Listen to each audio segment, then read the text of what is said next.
David Chen stared at the financial report spread across his mahogany desk, his coffee growing cold as he read the same troubling numbers for the third time. His restaurant chain, Sunrise Diner, had 23 locations across the state and most were doing well. But location number 14 in downtown was bleeding money like a broken pipe. Customer complaints were piling up faster than dirty dishes. Slow service. Rude staff. Food was cold. Will never come back. The reviews painted a picture of a restaurant in chaos, and David couldn't understand why. He'd sent managers to inspect the place twice, and both times they'd reported that everything looked fine. Something's not adding up, David muttered to himself, pushing back from his desk. At 38, he'd built his restaurant empire from a single food truck, and he'd learned that the only way to really understand a problem was to see it with your own eyes. That's when the crazy idea hit him. 2 weeks later, David stood outside location 14, wearing a simple white t-shirt, old jeans, and work boots he'd bought at a thrift store. His usually perfectly styled hair was hidden under a baseball cap, and he'd grown out his beard to change his appearance. In his pocket was a fake ID with the name Mike Rodriguez. The restaurant looked tired from the outside. The sign was clean, but the parking lot had potholes and one of the front windows had a crack running through it like a spider web. David made a mental note to get that fixed, then pushed through the front door. "You hear about the busboy job?" asked a woman behind the counter without looking up.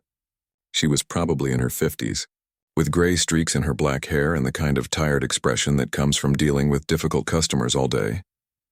"Yes, ma'am," David replied, trying to sound nervous. "I'm Mike. I'm Janet, the manager. Can you lift heavy things and keep up in a busy kitchen?" "Absolutely. Good, you start now. Follow me." The inside of the restaurant was clean but worn. The booths had duct tape covering tiers on the vinyl, and several of the ceiling lights flickered. David noticed that despite being the lunch rush, only half the tables were filled. That was definitely not a good sign. Janet led him to a back room that smelled like bleach and gave him an apron. "Your job is simple. Clear tables, wash dishes, help wherever needed. Stay out of the way of the servers and kitchen staff. Questions?" "No, ma'am." "Good. Luis will show you around." Luis turned out to be a friendly guy in his 20s who'd been working there for 2 years. As they loaded dirty plates into the dishwasher, Luis filled David in on the basics. "It's not a bad job," Luis said, scraping leftover food into a trash bin. "Janet's tough but fair. The kitchen staff are good people. Tips are okay when it's busy, but..." He shrugged. "It's not busy very often anymore." "Why's that?" David asked, genuinely curious. "I don't know, man. People just don't come like they used to. Maybe it's the new place that opened up across the street. Maybe we're getting old." Luis laughed, but David could hear the worry in his voice. As the afternoon went on, David began to see the problems. The kitchen was understaffed, so orders took forever to come out. When they did, they often sat under heat lamps too long while the single server on duty rushed around trying to handle too many tables. Customers got frustrated and left bad tips, which made the servers grumpy, which made the customer service even worse. But there was one bright spot in the whole operation. Her name was Lisa, and she was like a ray of sunshine in the middle of a thunderstorm. While the other server, an older man named Tony, moved slowly and barely smiled, Lisa practically bounced from table to table. She remembered regular customers' names, asked about their families, and always had a genuine smile ready. "How's your mom doing, Mrs. Peterson?" David heard her ask an elderly woman at table 6. "Is her hip feeling better?" "Oh, you're so sweet to remember, dear." "Yes, much better. The physical therapy is helping." "That's wonderful. I'll make sure the cook adds extra vegetables to your soup today. You know how he likes to spoil you." David watched Lisa work and he was amazed. Even when the kitchen was slow, even when customers got impatient, she never lost her positive attitude. She apologized sincerely for delays, brought free bread to keep people happy while they waited, and somehow made every customer feel like they were the most important person in the room. She was probably 25. With dark hair pulled back in a ponytail and bright brown eyes that seemed to notice everything. She moved quickly but never looked rushed, and David noticed that her tables always left bigger tips than Tony's. "She's something else, isn't she?" Luis said, following David's gaze. "Yeah. How long has she worked here?" "About a year. Best server we've ever had. Works harder than anyone. Picks up extra shifts all the time. I don't know how she does it." That evening, as closing time approached, David was wiping down tables when he noticed something strange. Lisa was in the kitchen talking quietly with Carlos, the head cook. David moved closer, pretending to organize some napkin dispensers. "You sure it's okay?" Lisa was asking. "Of course, mija. We're just going to throw it away anyway. Take whatever you want." Carlos handed Lisa a small container of leftover soup and pointed toward a basket of dinner rolls that hadn't been served. "These too. They won't be good tomorrow." Lisa smiled gratefully and began wrapping the rolls in napkins, placing them carefully in a large canvas bag she'd brought from home. She added the soup container, then looked around to make sure no one was watching. David quickly looked away, pretending to be focused on his cleaning. But his mind was racing. Was Lisa stealing food? It didn't make sense. She seemed so honest, so hardworking. But there she was, taking food that belonged to the restaurant. Over the next few days, David paid closer attention. Every night, Lisa went through the same routine. She'd ask Carlos about leftover food, wrap up bread rolls, and slip everything into her bag before leaving. She was sneaky about it, but not sneaky enough to hide it from someone who was watching. The weird thing was, none of the other staff seemed to care. Luis saw her do it once and just shrugged. Tony even helped her wrap some rolls one evening. Either everyone was in on it or they were all turning a blind eye to theft. David was torn. Part of him wanted to confront Lisa immediately. Theft was theft, no matter how small. But another part of him couldn't believe that this woman, who worked so hard and treated customers so well, was just a common thief. He decided to keep watching.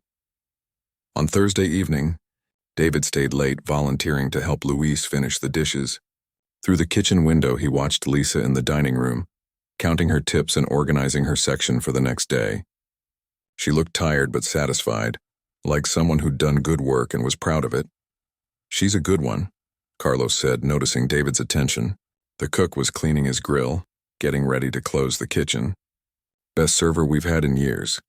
"Yeah, she seems nice," David replied carefully. "Nice doesn't even cover it." "You know what she did last month?" "Old Mr. Williams comes in every Tuesday, orders the same thing. Chicken soup, crackers, coffee. Tips exactly $2 every time. One Tuesday he comes in all upset because his Social Security check was late, and he only had enough money for coffee." "You know what Lisa did?" David shook his head. "She bought his meal with her own money. Told him it was on the house. Mr. Williams never knew. But I saw her pay Janet out of her tip money." David felt his chest tighten. That didn't sound like the action of someone who would steal from her workplace. "That's really nice of her," he managed to say. "She's got a good heart," Carlos continued, scraping the grill clean. "Works 2 jobs, you know. Here and at a coffee shop in the mornings. Still shows up here with a smile every day. 2 jobs. That explained why Lisa always looked a little tired, why she drank so much coffee during her shifts. David did quick math in his head. Even working 60 hours a week at 2 low-paying jobs, Lisa was probably barely scraping by.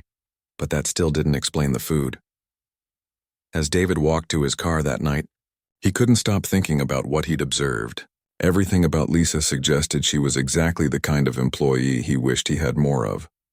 Hardworking, honest, caring, dedicated. So why was she taking food every night? He sat in his car for a moment, watching as Lisa emerged from the restaurant with her canvas bag. She walked to an old beat-up Honda with a dented bumper and rust spots along the doors.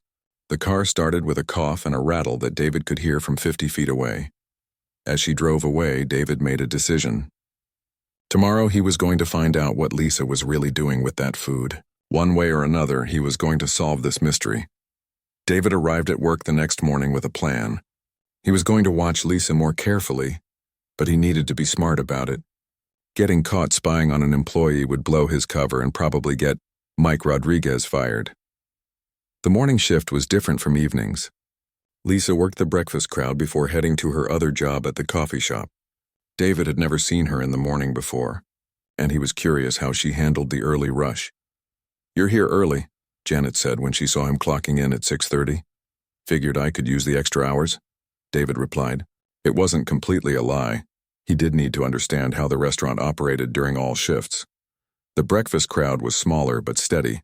Truckers, construction workers, heading to job sites, and a few regulars who came in for coffee and the daily newspaper.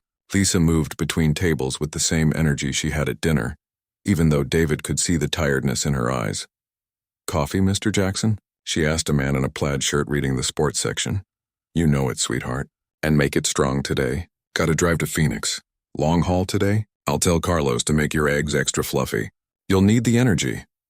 David watched from behind the counter as Lisa somehow remembered not just names but details about people's lives, their jobs, their preferences. It was like she had a mental file on every customer who walked through the door. But what really caught his attention was how little she ate or drank. During her 6-hour shift, Lisa had 1 cup of coffee and a glass of water. Nothing else. When Carlos offered her a breakfast sandwich during a slow moment, she politely declined, saying she wasn't hungry. You should eat something, David heard Tony tell her around 9 o'clock. You've been running around all morning. I'm fine, Lisa smiled. I'll grab something later. But later never came. At 10:30, Lisa clocked out, said goodbye to everyone, and headed to her second job. David noticed she didn't take any food with her, unlike the evening routine he'd observed. That evening, David made sure he was working close to the kitchen during closing time. He wanted to see exactly what Lisa took and how she did it. The dinner shift had been busier than usual, which was good news for the restaurant but meant more leftover food than normal. David watched as Lisa began her nightly ritual, but this time he paid attention to every detail. First, she asked Carlos about the soup of the day. There were maybe 2 servings left in the pot, not enough to save for tomorrow. Can I take this home? She asked quietly. Of course, mija. Here, let me get you a container. Carlos ladled the soup into a large plastic container, the kind used for takeout orders. Then Lisa looked at the bread basket, where about 8 dinner rolls sat untouched. These 2. Take them all. They'll just get stale. But Lisa didn't take them all. She carefully selected 6 rolls, wrapping each one individually in napkins before placing them in her canvas bag. She left 2 rolls behind. Next, she approached the salad station where Maria, the prep cook, was cleaning up. Any fruit that needs to go? Lisa asked. Maria pointed to a small container of apple slices that had been prepped for a customer who'd changed their order. These are still good, just can't serve them tomorrow. Lisa took the apple slices gratefully. David noticed that everything she took was food that would genuinely be thrown away, not fresh items or things that could be saved for the next day. Thanks. Maria, you're the best. You're welcome, honey. Drive safe. David pretended to be busy organizing the bus station, but his mind was working overtime. Lisa was being very selective about what she took. She could have grabbed more rolls, could have asked for fresh fruit instead of the apple slices. But she only took things that were going to waste. Over the next week, David made it his mission to understand Lisa better. He started volunteering for shifts that overlapped with hers, and slowly began building a friendship with her. Hey, Mike, she said on Wednesday, as he helped her clear a particularly messy table. Thanks for jumping in. That family with the 3 kids was like a tornado. No problem. Kids can be pretty wild in restaurants. Oh, they were actually being good kids, Lisa laughed. Just energetic. The parents looked exhausted, though. Probably haven't had a night out in months. David was struck by how she always saw the positive side of things. Where other servers might complain about difficult customers, Lisa seemed to understand that everyone was dealing with their own struggles. You're pretty patient with everyone, he observed. Life's too short to be grumpy all the time. Lisa shrugged. Besides, you never know what someone's going through. A little kindness might be exactly what they need. As the days went by, David learned more about Lisa's routine. She worked at Sunrise Diner from 11 in the morning until 10 at night, Tuesday through Saturday. On Sunday and Monday, she picked up extra shifts at other locations when they needed help. Her morning job at the coffee shop was Monday through Friday, 5 to 10 a.m. That meant Lisa was working nearly 70 hours a week. Don't you ever get tired? David asked her one evening as they both cleaned up after a particularly busy dinner rush. Sure, sometimes, she admitted, wiping down the last table in her section. But I've got goals, you know. Things I'm working toward. Like what? Lisa hesitated, then smiled. Maybe someday I'll tell you. We're still getting to know each other. David was intrigued, but he didn't push. He was starting to genuinely like Lisa, not just as an employee, but as a person. She was funny, hardworking, and had a way of making everyone around her feel better about their day. But he still couldn't figure out the food situation. On Friday night, David decided to be a little more direct. As Lisa was wrapping up her nightly collection of leftovers, he casually walked over. Taking home a midnight snack? He asked with a friendly smile. Lisa froze for just a second, then laughed nervously. Something like that. Carlos makes such good soup, and I hate to see it go to waste. Makes sense. My grandmother always said wasting food was a sin. Your grandmother sounds like a smart woman. David noticed that Lisa quickly changed the subject after that, asking him about his weekend plans and whether he was enjoying working at the restaurant. She was friendly but clearly didn't want to talk about what she did with the food. That weekend, David couldn't stop thinking about Lisa.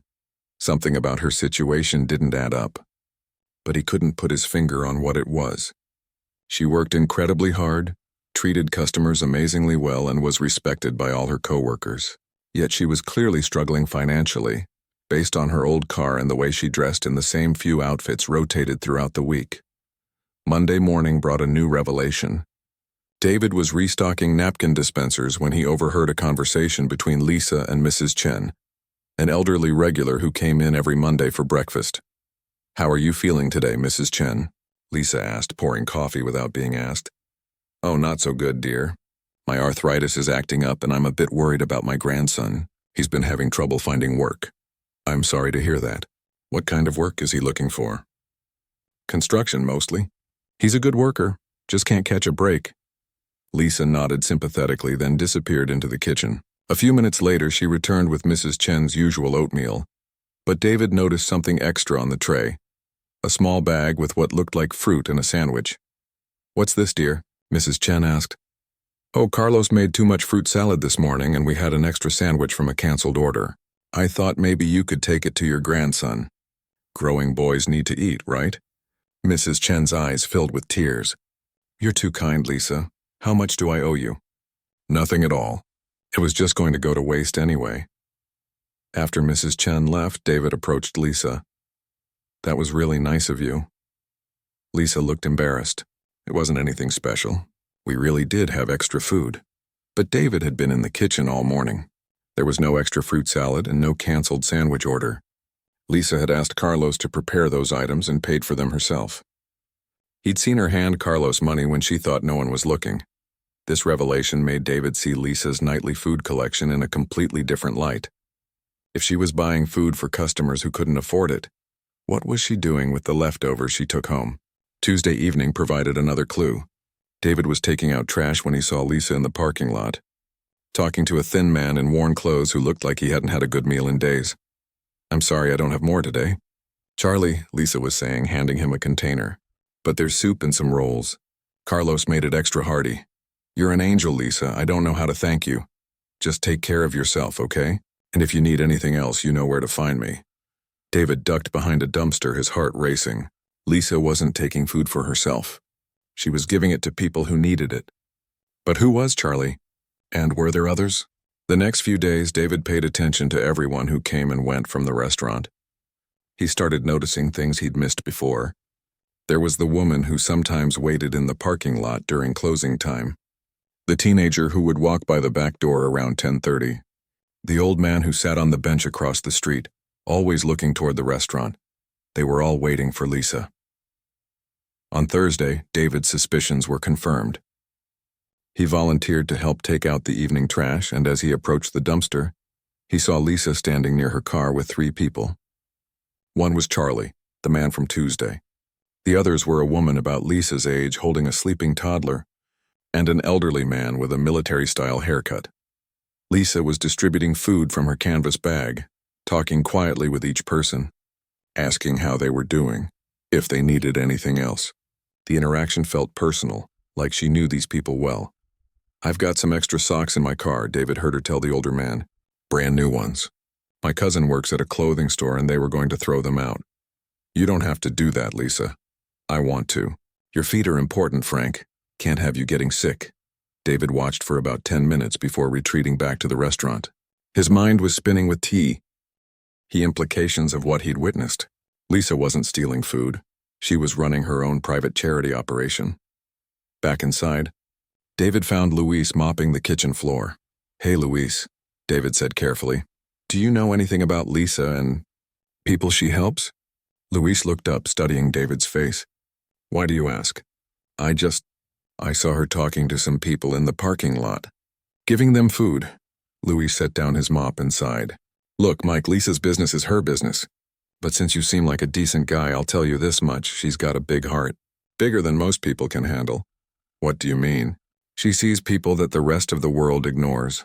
And she can't just walk by when someone's hungry or cold or scared. It's just who she is. Luis picked up his mop again, signaling that the conversation was over. But David had heard enough. That night, as David drove home to his comfortable house in the suburbs, he couldn't stop thinking about what he'd learned. Here was an employee who was working 2 jobs, barely making ends meet, and still finding ways to help people who had even less than she did, and he'd spent the last 2 weeks suspecting her of theft. The guilt hit him like a punch to the stomach. Lisa was everything he'd ever wanted in an employee, and more.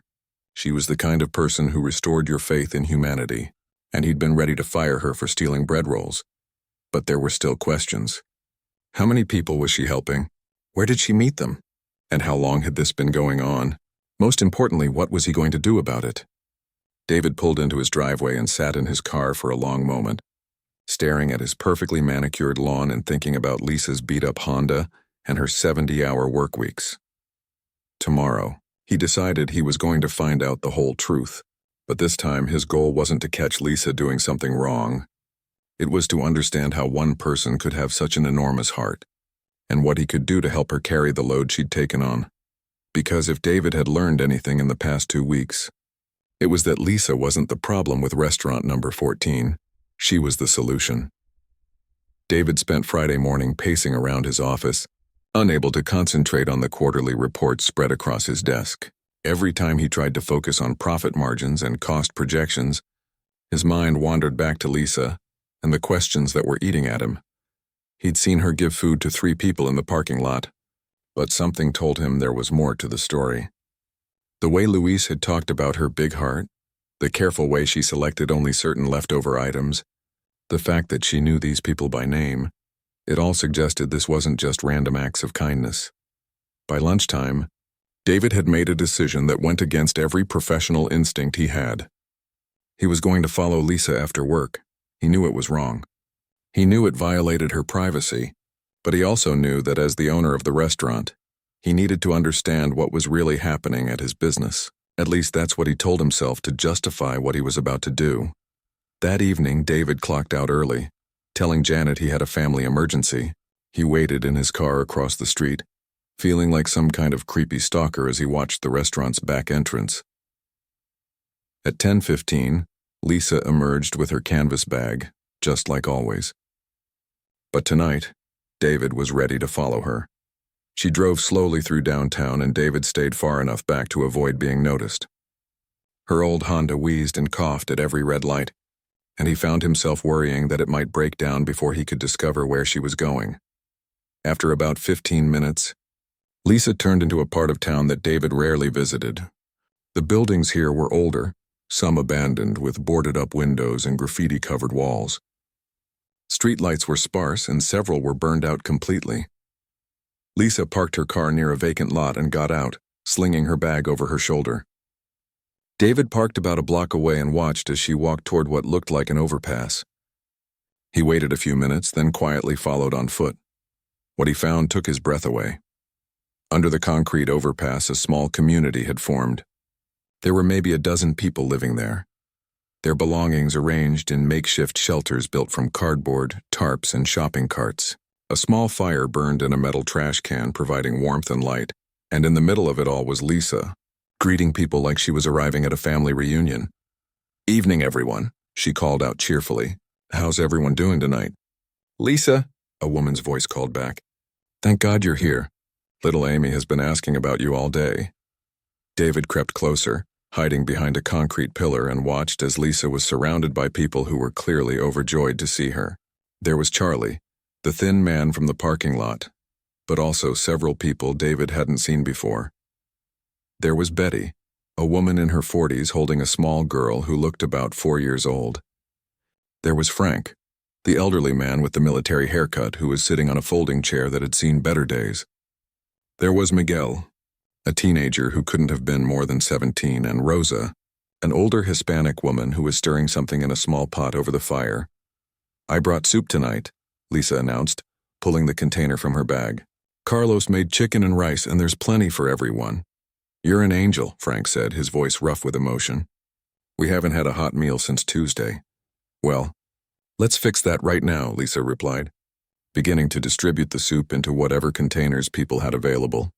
Coffee cups, plastic bowls, even an old soup can.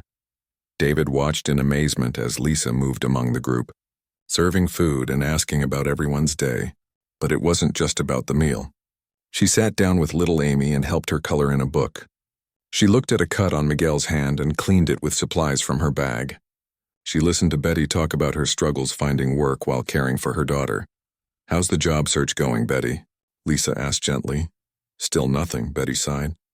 Every place wants an address, and when I tell them I don't have one, she shrugged helplessly. We'll figure something out, Lisa assured her. Maybe I can talk to my friend at the temp agency. She might know someone who's willing to be flexible. David realized that Lisa knew all of these people personally. She knew their stories, their struggles, their hopes. This wasn't charity work, this was a community, and somehow Lisa had become a central part of it. Lisa, Frank called out, come sit by the fire. You've been running around all day. I'm fine, Frank, you know I don't like to sit still. That's exactly why you need to sit, Rosa chimed in with a motherly tone. You take care of everyone else, but who takes care of you? David watched as Lisa reluctantly sat down on a milk crate next to the fire. In the flickering light, he could see the exhaustion on her face more clearly. The bright smile she wore at work had faded, replaced by something quieter but no less genuine. So, Charlie said, settling down with his bowl of soup. How are things at the restaurant? That new guy still working out? David's ears perked up. They were talking about him. Mike? Yeah, he's really nice. Hard worker, always willing to help. I think he's going to work out well. Good, Frank nodded approvingly. You deserve to work with good people. Speaking of work, Betty said hesitantly. Lisa, I hate to ask, but Amy's been having those nightmares again. I was wondering if you had any more of those children's books. Of course, Lisa said immediately, reaching into her bag. She pulled out 2 picture books that looked almost new. I stopped by the library book sale on my way over. Thought Amy might like these. Amy clapped her hands with excitement, and David felt his throat tighten. Lisa had spent her own money on books for a child who wasn't even related to her. As the evening went on, David began to understand the routine. Lisa brought food, but she also brought hope, conversation, and genuine human connection. She helped Miguel with his GED study materials. She gave Frank medicine for his arthritis. She braided Amy's hair while telling her stories. You know what I love about you, Lisa? Rosa said as the evening wound down. You see us as people, not problems. Because that's what you are, Lisa replied simply. You're people going through a rough time. That doesn't make you any different from anyone else. David thought about his comfortable life, his expensive house, his luxury car parked a block away. When was the last time he'd really seen homeless people as individuals with names and stories and dreams? If he was honest with himself, he usually just looked the other way. Around midnight, people began settling in for the night. Lisa helped distribute blankets she'd brought and made sure everyone had water. She hugged each person goodbye, promising to return the next evening. Drive safe, Frank called after her. And Lisa, thank you for everything. Thank you for letting me be part of your family, Lisa called back. David quickly retreated to his car as Lisa walked back to her Honda. He sat in the darkness, watching her drive away, his mind reeling from what he'd witnessed. This wasn't just someone taking leftover food home. This was a young woman who was single-handedly caring for a community of people that society had forgotten. She was working 70 hours a week at 2 low-paying jobs, living in poverty herself and still finding ways to help people who had even less. The scope of her compassion was overwhelming.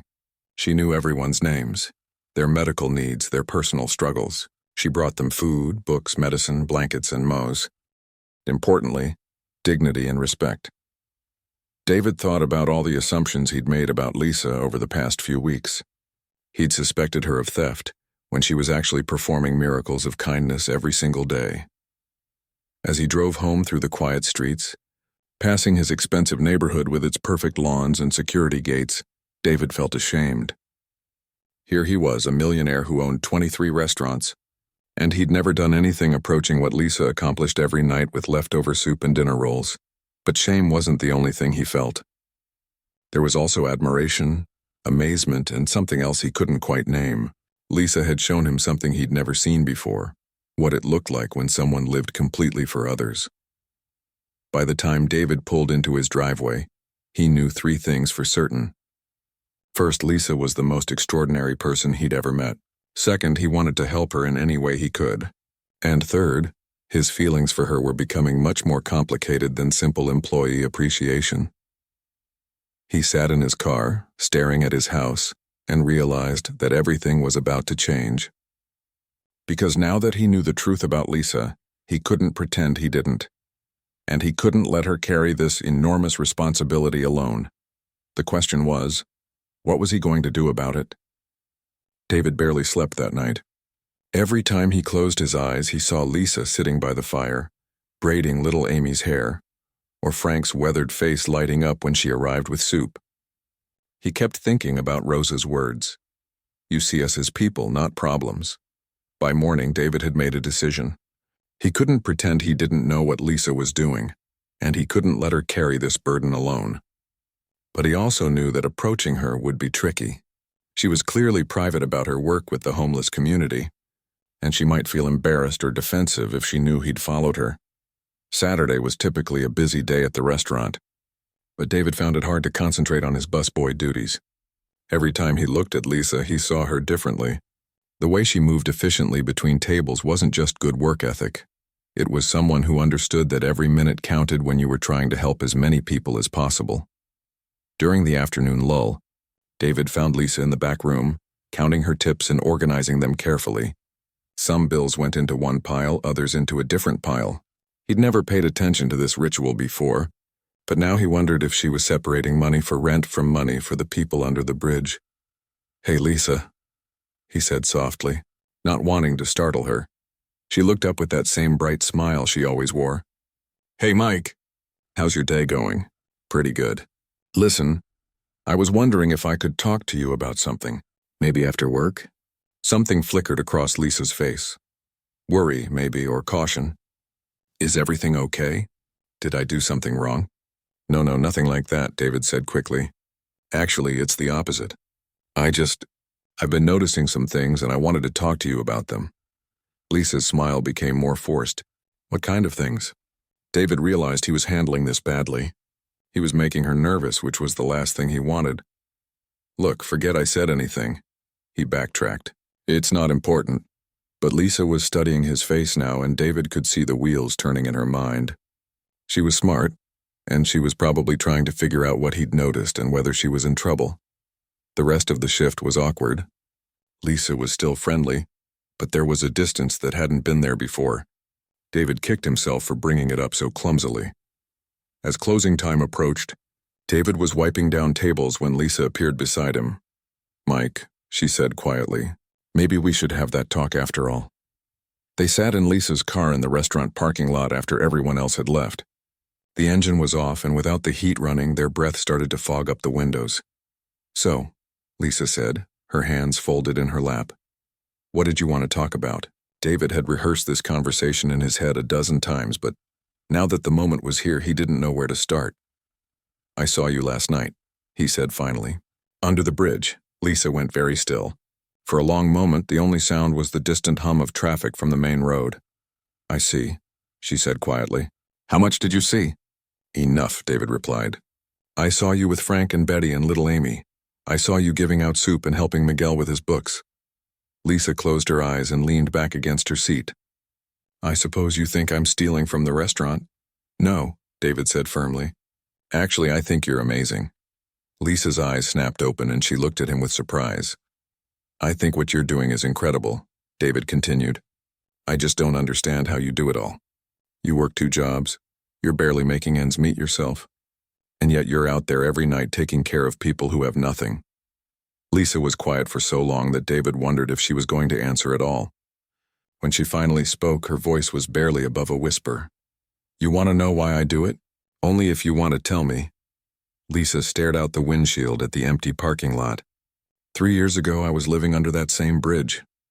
David felt his heart skip a beat, but he didn't say anything.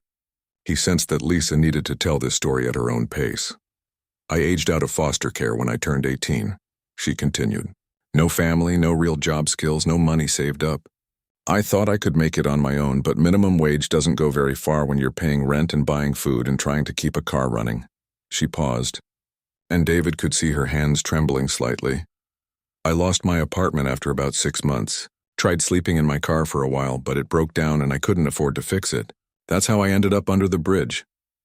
David wanted to say something comforting, but he knew Lisa needed to finish her story. I was so scared, Lisa said, and now there were tears in her voice. I'd never been hungry before, really hungry. I didn't know how to ask for help or where to go. I thought I was going to die under there. What happened? David asked gently. Frank happened, Lisa smiled through her tears. He found me on my second night, crying behind a dumpster because I was too proud to sleep where people might see me. He brought me soup and a blanket, and he told me that being homeless didn't make me less human. Lisa wiped her eyes with the back of her hand.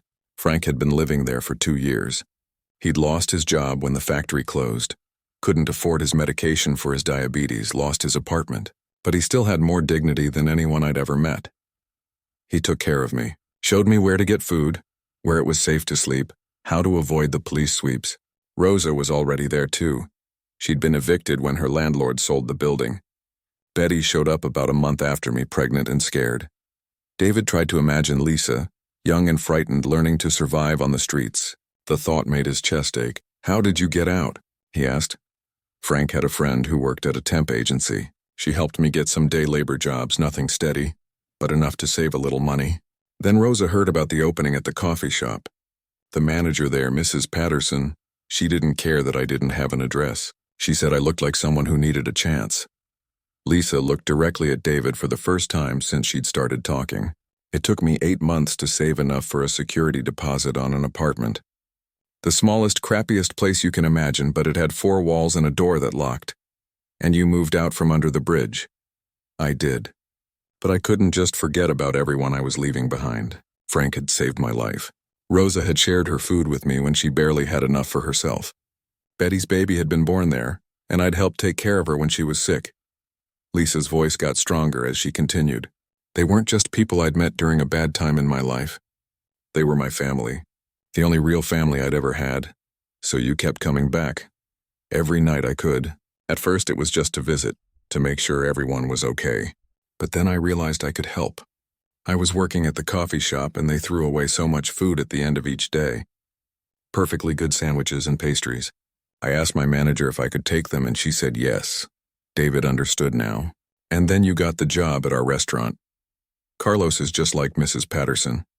He doesn't ask a lot of questions, and he understands that sometimes good people end up in bad situations.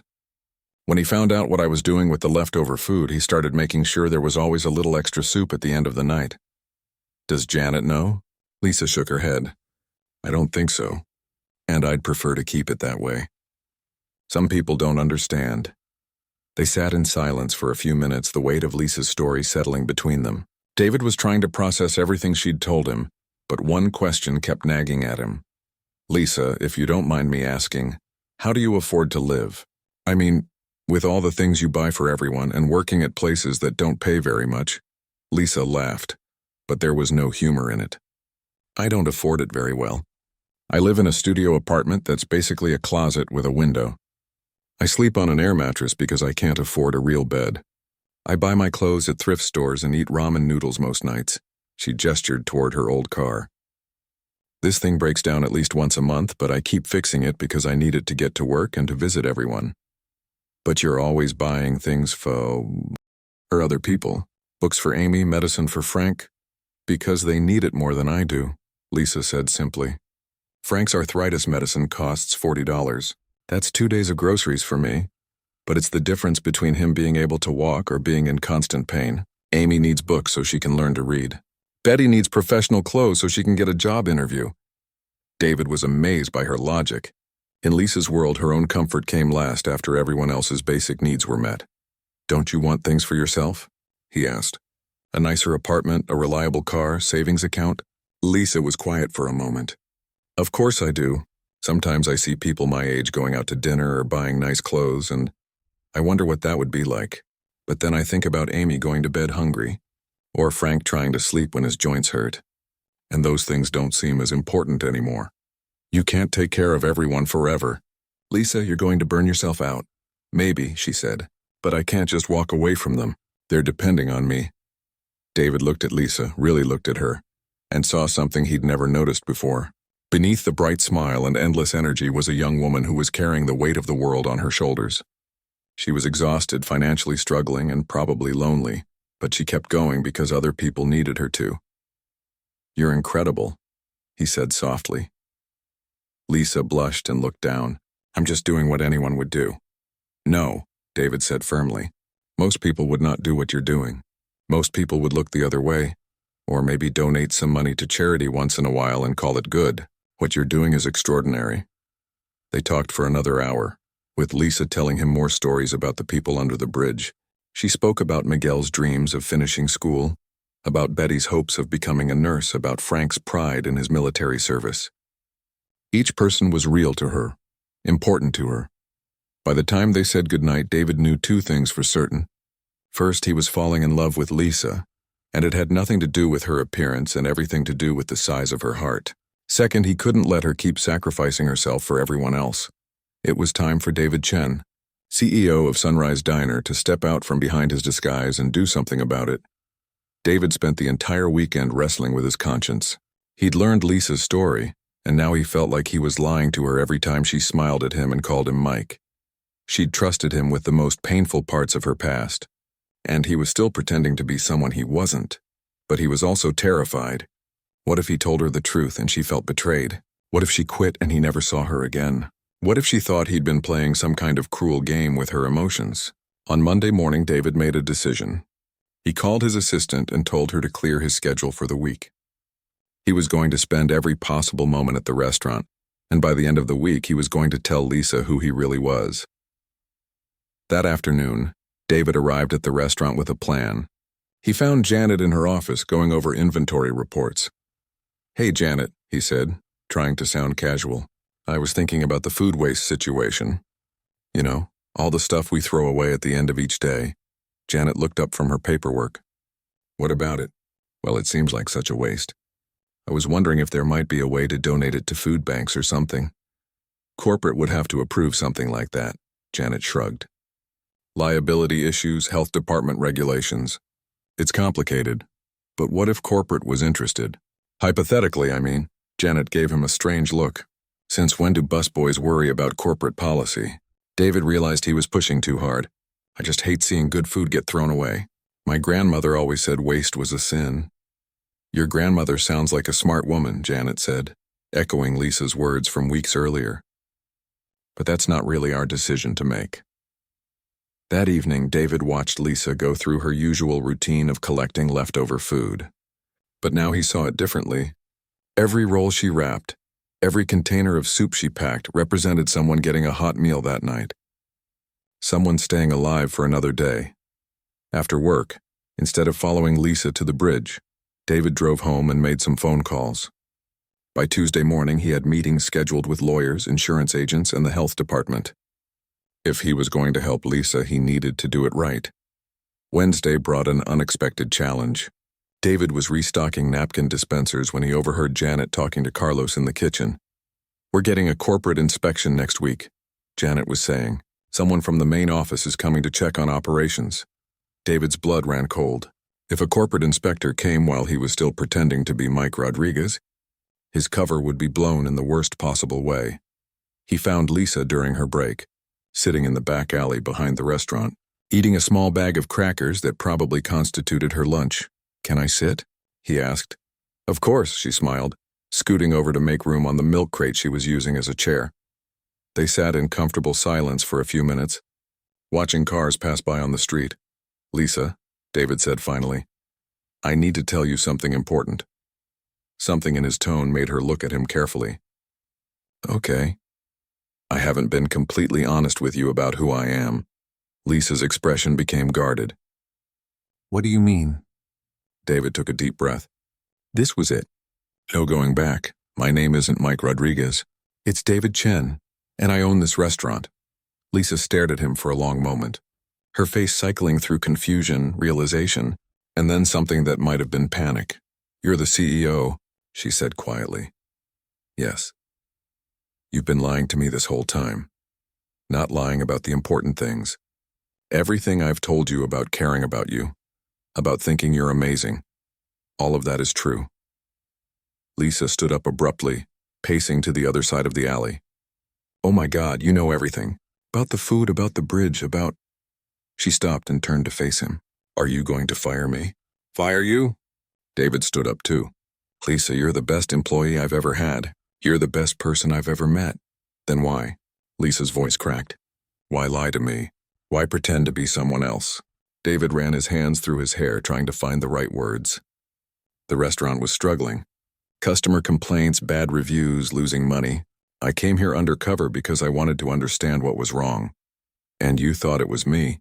You thought I was stealing. At first, yes. I'm ashamed to admit that, but yes. I saw you taking food and I assumed the worst.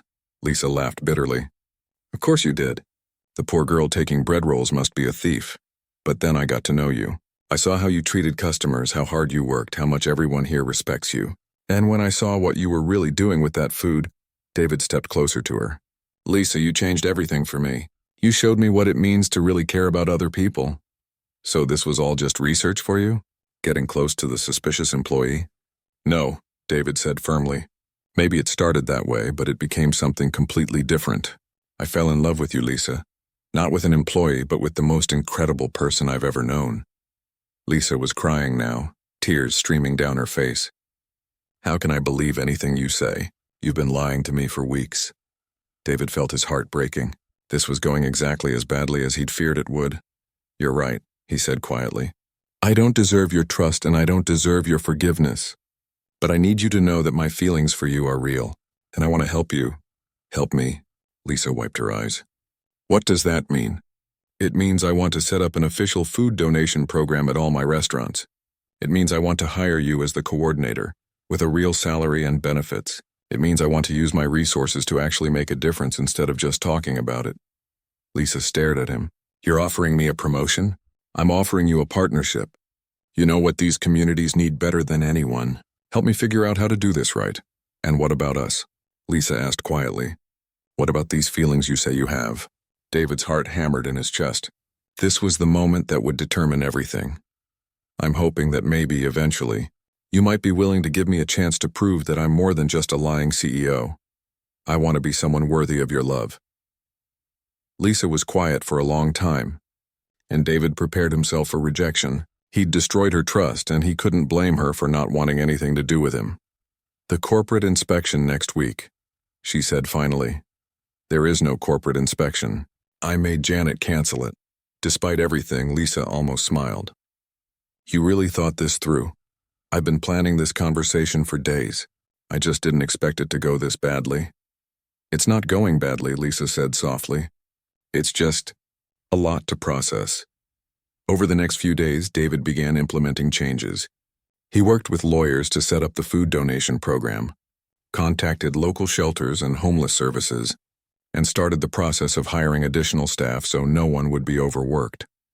Lisa agreed to help design the program, though she made it clear that her trust would have to be rebuilt slowly. The first official food delivery to the bridge happened on a Friday night. David drove the company van himself, with Lisa riding shotgun and giving directions. When they arrived, Frank and the others were waiting. Lisa, Frank C. Hold out. Who's your friend? This is David, Lisa said simply. He wants to help. David spent the evening getting to know each person individually, listening to their stories, understanding their needs. By the end of the night, he'd committed to funding temporary housing for Betty and Amy, job training programs for Miguel, and medical care for Frank's arthritis. Why are you doing all this? Rosa asked as they packed up the empty food containers. David looked at Lisa, who was helping Amy practice reading one of her new books. Because someone taught me what it means to really see people, he said. 3 months later, David stood in the newly renovated Sunrise Diner, watching Lisa train a group of volunteers for the expanded food rescue program. The restaurant was busier than it had been in years, with customers drawn by both the improved service and the feel-good story of their community outreach. Betty had found steady work and moved into a small apartment with Amy. Miguel had enrolled in community college while working part-time at one of David's other locations. Frank had become the unofficial coordinator of services for homeless veterans throughout the city.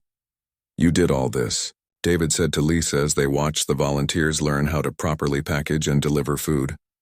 "We did this," Lisa corrected him, "and we're just getting started." 6 months after that night in the parking lot when Lisa had told him her story, David found himself back under the bridge. But this time it was for a celebration. The city had officially opened a new transitional housing facility, funded partially by the Sunrise Foundation and partially by other businesses that had been inspired to join the effort.